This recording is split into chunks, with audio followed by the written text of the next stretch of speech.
Hello दोस्तों, नमस्कार। उन्मुक्त स्टडी सेंटर में आप सभी का स्वागत है। आज हम लोग समान अध्ययन का प्रैक्टिस सेट नंबर 51 सॉल्व करेंगे, जो आपके आगामी परीक्षा के लिए बहुत ही महत्वपूर्ण है। आइए हम बढ़ते हैं अपने पहले प्रश्न की तरफ। हमारा पहला प्रश्न है, पौधे के किस भाग से दालचीनी प्राप्त की जाती है? तो इसका सही उत्तर हो जाएगा छाल से दालचीनी प्राप्त की जाती है। यह एक मसाला है और भोजन में यह सुगंध बढ़ाने का काम में आता है। ठीक है, आगे बढ़ते हैं। अगला हमारा प्रश्न है, इंसुलिन एक प्रकार का हार्मोन है, ठीक है, और अग्नाशय की जो बीटा कोशिकाएं होती हैं वह इंसुलिन हार्मोन को स्रावित करती हैं, ठीक है। और दूसरी बात है कि ये बीटा जो कोशिकाएं होती हैं ये शुगर को ग्लाइकोजन में परिवर्तन करती है।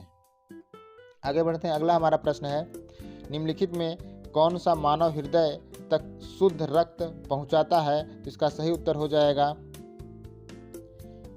फेफड़े की धमनियाँ, ठीक है। फेफड़े की जो धमनियाँ होती हैं मानव हृदय तक अशुद्ध रक्त पहुंचाती हैं, ठीक है, और ये रुधिर को शरीर के विभिन्न अंगों में पहुंचाती हैं। आगे बढ़ते हैं। अगला हमारा प्रश्न है, लाल और हरे रंग के मिश्रण को कौन सा रंग प्राप्त होता है? तो इसका सही उत्तर हो जाएगा पीला रंग प्राप्त होता है। लाल और हरे रंग को मिलाएंगे तो हम पीला रंग प्राप्त होगा। और एक चीज़ और ध्यान रखिएगा, और लाल, हरे और नीले रंग को प्राथमिक रंग कहा जाता है, ठीक है। लाल, हरे और पीले रंग को हम क्या कहते हैं? प्राथमिक रंग कहते हैं।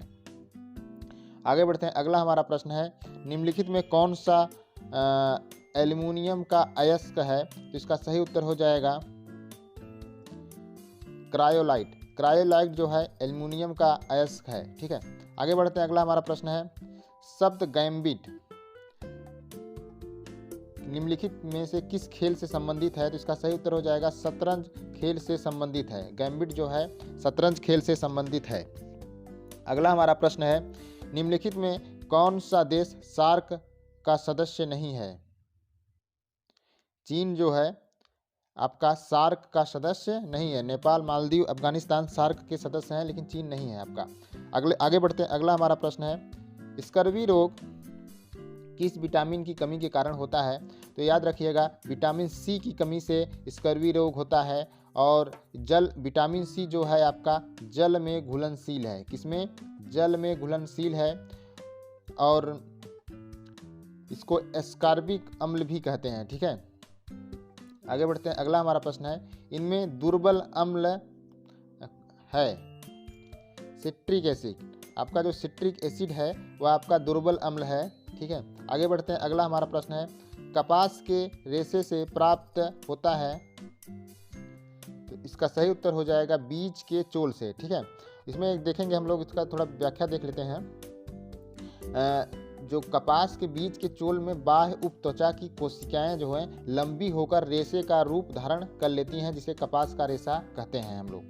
अगला हमारा प्रश्न है, रेशम कीट की किस अवस्था से रेशम प्राप्त होता है? तो ये प्यूपा की अवस्था से हमें रेशम प्राप्त होता है, ठीक है। रेशम कीट की प्यूपा की अवस्था से हमें क्या प्राप्त होता है? रेशम प्राप्त होता है। आगे बढ़ते हैं। अगला हमारा प्रश्न है, डाउन सिंड्रोम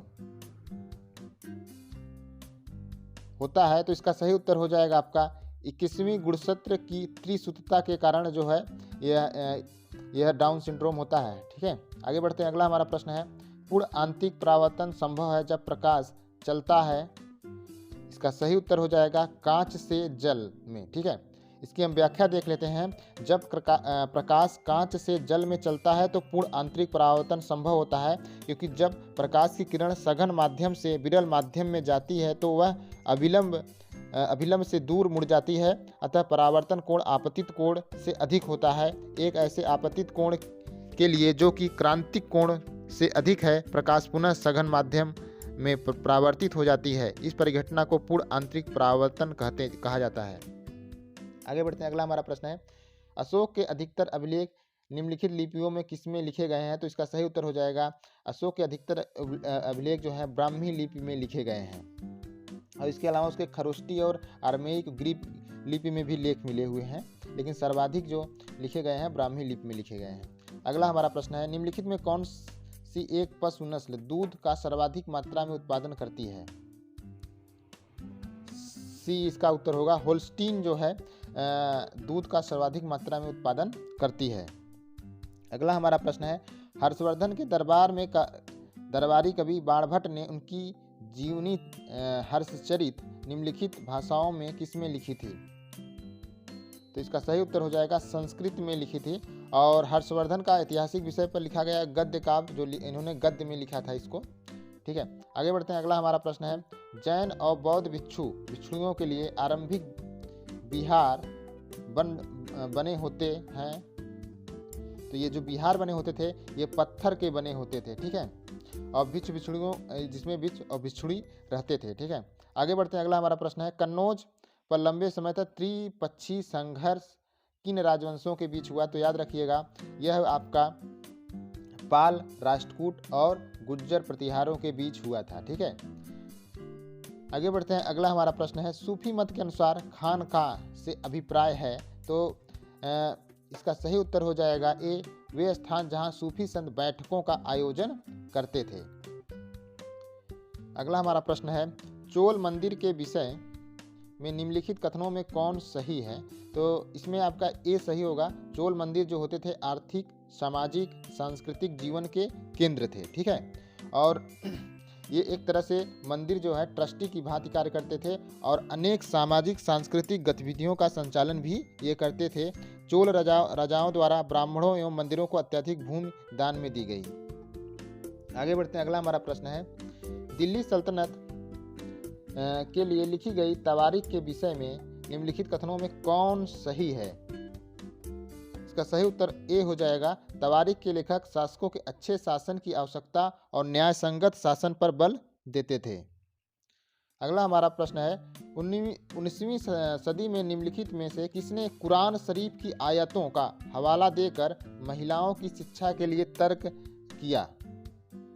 इसका सही उत्तर हो जाए बी, मुमताज अली जो थी, मुमताज अली, इन्होंने कुरान की शरीफ की आयतों का हवाला देकर महिलाओं की शिक्षा के लिए तर्क दिया था कि महिलाओं को भी शिक्षा दिया जाना चाहिए।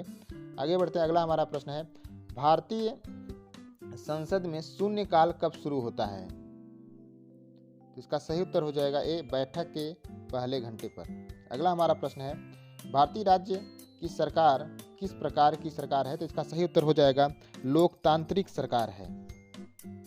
अगला हमारा प्रश्न है, निम्नलिखित, देखिए ये इसका गलत हो गया था, भारतीय संसद में शून्यकाल कब शुरू होता है? तो इसका सही उत्तर हो जाएगा दोपहर 12 बजे। ठीक है, दोपहर 12 बजे शून्यकाल शुरू होता है। अगला हमारा प्रश्न है, निम्नलिखित में कौन सा एक भारत के संविधान में मानवाधिकार,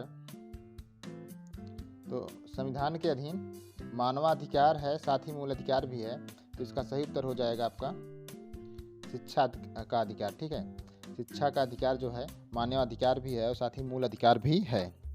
आगे बढ़ते हैं। अगला हमारा प्रश्न है, मार्च 1857 को बैरकपुर में अपने अफसरों पर हमला करने के आरोप में निम्नलिखित में से किसको फांसी पर लटका दिया गया था? तो इसका सही उत्तर हो जाएगा मंगल पांडे। ठीक है, मंगल पांडे को 29 मार्च और 29 मार्च 1857 को अपने अफसरों पर हमला करने के आरोप में फांसी पर लटका दिया गया था। ठीक है, आगे बढ़ते हैं। अगला हमारा प्रश्न है, ग्रहों के निम्नलिखित समूहों में किस समूह के चारों ओर छल्ले होते हैं? याद रखिएगा, चारों ओर छल्ले होते हैं। इसका सही उत्तर डी है, शनि, बृहस्पति और यूरेनस के चारों ओर जो होते हैं क्या होते हैं? चारों ओर छल्ले पाए जाते हैं, शनि, बृहस्पति और यूरेनस। ठीक है, आगे बढ़ते हैं। अगला हमारा प्रश्न है, पृथ्वी के भू-आप के रूप में क्यों वर्णित किया गया है? निम्नलिखित में से सही विकल्प चुनिए। इसका सही उत्तर सी है, क्योंकि पृथ्वी जो है ध्रुवों के पास थोड़ी चपटी है। क्या है? थोड़ी चपटी है, इसलिए इसे भू-आप के रूप में वर्णित किया गया है। ठीक है, और क्योंकि ये पूरी तरह से गोल नहीं है। अगला हमारा प्रश्न है, पृथ्वी चंद्रमा का केवल एक ही भाग दिखाई पड़ता है, क्योंकि?